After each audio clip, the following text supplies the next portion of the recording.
ফটোশপে একটি গুরুত্বপূর্ণ ফিল্টার হচ্ছে ক্যামেরা র ফিল্টার, যেটার মাধ্যমে যে কোনো ছবির কালার কারেকশন করা যায়। এখন আপনি ফটোশপ নতুন কোনো ভার্সন, যেমন সেটা হতে পারে ফটোশপ 2023, সেটা ইনস্টল করার পরে দেখলেন যে ফিল্টার অপশনে গেলে এখান থেকে ক্যামেরা র ফিল্টার যে অপশনটা আছে সেটা দেখাচ্ছে না। যদি এরকম হয়ে থাকে তাহলে আজকের ভিডিওটা আপনার জন্য। এটি সমাধানের জন্য আমাদের অ্যাডোবির যে ওয়েবসাইট আছে সেখান থেকে ক্যামেরা র ফিল্টার এই ফিচারটি ডাউনলোড করতে হবে।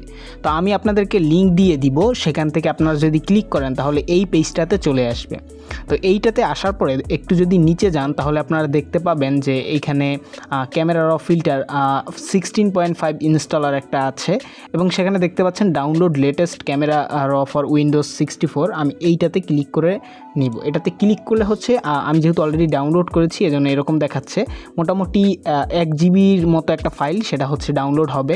আরও বেশি কম হতে পারে, ভিডিওটা আপনি যখন দেখছেন ওই অনুসারে আপডেট যেটা থাকবে সেটা অনুসারে। তো ডাউনলোড করা হয়ে গেলে দেখতে পাবেন যে এইরকম একটা সিম্বল দেখাবে। মূলত এইটাই হচ্ছে সেইটা। আমি যদি দেখাই আপনাদেরকে প্রপার্টিজে গিয়ে, এটা মূলত হচ্ছে 1.13 জিবি যেটা আমি ডাউনলোড করেছি। তো এইটার উপরে আমরা ডাবল ক্লিক করব। তাহলে আমাদের সামনে এরকম চলে আসবে ইনস্টল করার জন্য। এখান থেকে আমরা ইয়েস দিয়ে দিব।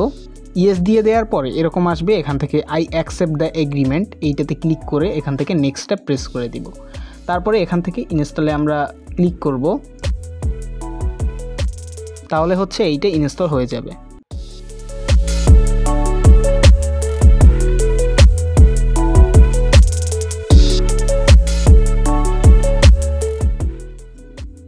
ইনস্টল করা হয়ে গেলে এখান থেকে ফিনিশে ক্লিক করে দিব।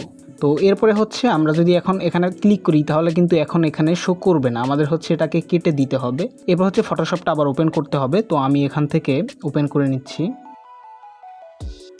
তো আমি এখান থেকে নিউ ফাইলে ক্লিক করছি। আচ্ছা, নিউ ফাইলে ক্লিক করার থেকে আমি বরং এখান থেকে আগের পিএইচডিটাকেই ওপেন করি। তো এখন যদি আমরা ফিল্টারে ক্লিক করি তাহলে এখানে দেখতে পাচ্ছেন যে ক্যামেরা র ফিল্টার, এই যে অপশনটা দেখতে পাচ্ছেন, ফিল্টারে গেলে ক্যামেরা র ফিল্টার এই অপশনটা কিন্তু এখন শো করতেছে, যেটা হচ্ছে আমাদের আগে শো করেনি। আশা করি বিষয়টা ক্লিয়ার হয়েছে। তো ভিডিওটা ভালো লাগলে অবশ্যই একটি লাইক করে দিবেন এবং চ্যানেলটা সাবস্ক্রাইব করতে ভুলবেন না।